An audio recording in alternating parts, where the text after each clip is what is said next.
Russian space in Russia. He still has, tremendous resources at his disposal to try to sow fear among these protesters, to arrest people, to try to disperse protests. But, as the economic crisis gets worse, I think we will potentially see more of this. And also, if there are continued Russian casualties, that's also going to affect people, families back home who are not expecting this. I also just would like to add, with respect to President Zelensky, what's truly remarkable.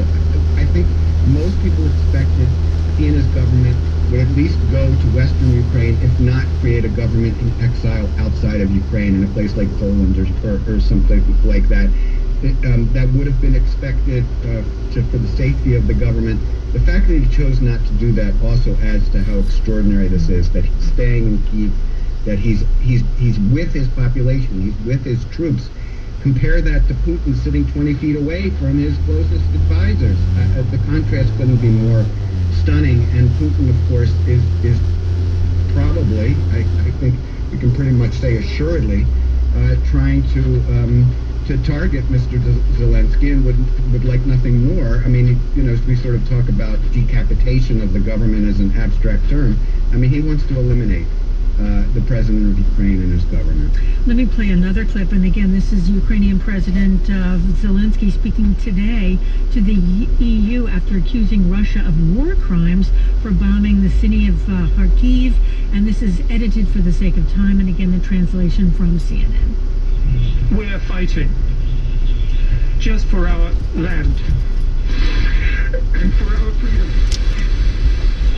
Yesterday, 16 children were killed.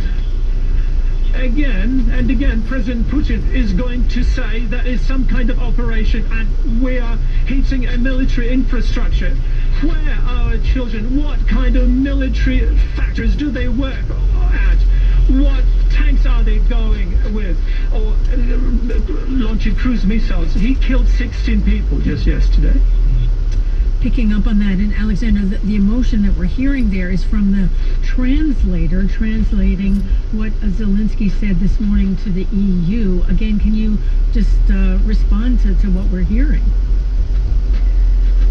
It's so disturbing. I mean, I don't think that there's another way to respond to it. I mean, again, Zelensky has been relentless in making sure that the outside world knows what is happening in Ukraine, and that he is there, as you said, on the streets fighting, or at least resisting with his population. But this is the only way that he has to make sure that the West maintains attention. We have such a short attention span. Normally, we might be already worrying about something else. And I think he's been quite successful at realizing that in order to keep Ukraine as the center of global attention and media attention, it's very important that he be getting the message out and the information, and unfortunately talking about the victims, so that we really understand that this is real and this is important. Let me get to some of the comments we have here. One from Ted, who says, I would think that the frontline Russian soldiers would be seeing that they were being fed a lie, and that fact would travel backwards, and there would be dissatisfaction that they were being given misinformation. I wonder, James, whether that's how it works. Well, that's hard to ask of Russian soldiers. I mean, you're in the military, you're given an order. I think, we may well see defections. I think, there's a lot of talk, for example, about offering any soldiers who defect Ukrainian citizenship. And I just think it's a lot to ask of Russian troops. And, we should feel for them. I mean, you're throwing these young kids into something that presumably most of them don't want to be there, weren't expecting it.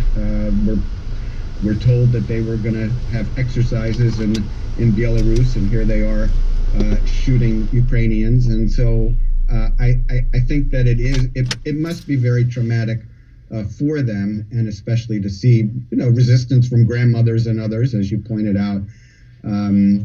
But it's a lot to ask somebody in the military to decide that they're not going to follow their orders.